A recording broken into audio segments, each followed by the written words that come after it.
Hello. I didn't see you there.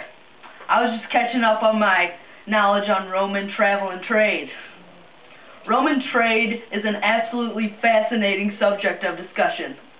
Today on 60 Minutes, we will go head first into the subject and hope to gain greater insight on the ancient Romans and how they helped bring about the way we travel today.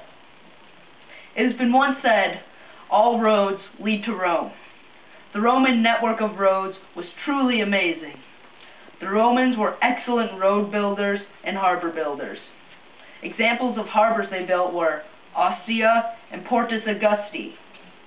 Harbors created sea routes and helped trade expand as the empire expanded.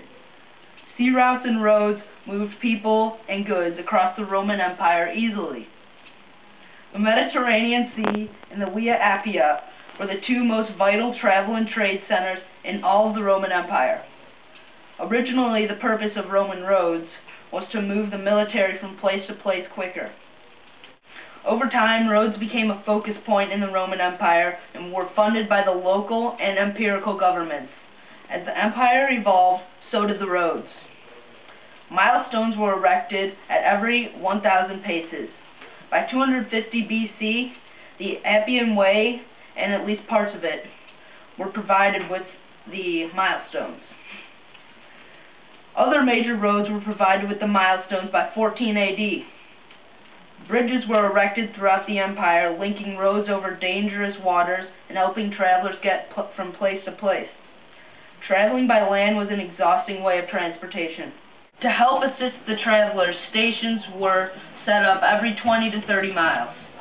At these stations, travelers could swap horses and get a good night's sleep. During travel, slaves carried packs and pulled wagons, while horses would pull carts and heavier wagons. The only downside to the use of animals was that they could not travel long distances. This is where the rest stops would come in handy.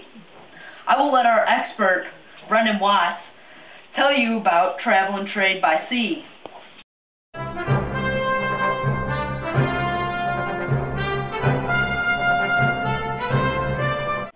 Thanks, Patrick. Roman trade, as well as the Roman Empire as a whole, focused around the Mediterranean Sea. The Romans actually referred to it as Mare Nostrum, or RC. And it connected the Romans to Africa, the Middle East, and even Asia. It was a superhighway of sorts.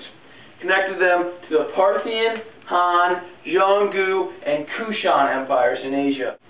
Pirates, monsoons, winds, and storms were great dangers to the Roman merchants, but in fact, the greatest danger was the Roman ships. They were compact and rigid, and no ancient sailing ships were able to make headway or sail into an oncoming wind until the necessary technology was developed by the Arabs during the early Middle Ages.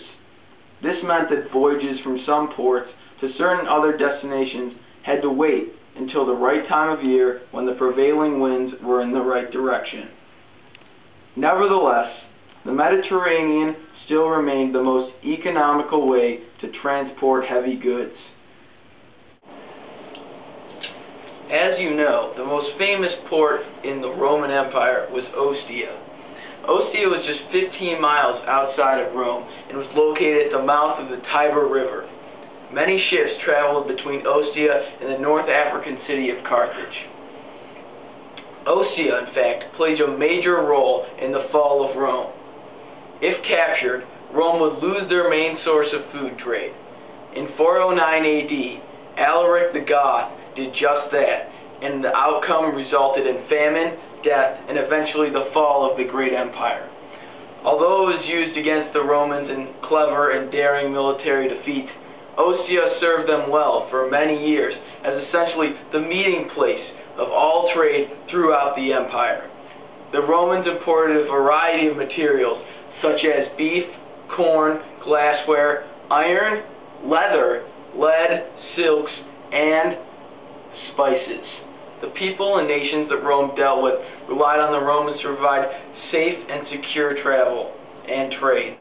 The Romans made sea travel as safe as they possibly could by building lighthouses near harbors and docks.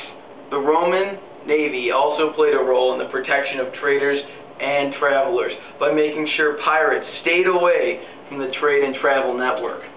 Another thing that the Romans did to make trading and traveling simple was by making only one type of currency throughout the empire. These innovations helped Roman travelers have a safe and efficient journey. Without the ancient Romans, who knows where we could be today? It is truly a question to think about. Back to you, Patrick. Imagine the circulatory system, where the heart pumps blood and oxygen throughout the veins. Now imagine the system of Roman travel and trade, with the Mediterranean Sea as its center, or the heart, and the complex system of roads that connect the parts of the empire as the bloodlines that connect each part of the human body. A fitting metaphor indeed. Thank you for watching the latest edition of 60 Minutes. This is Patrick Fuller, saying goodnight and see you next week.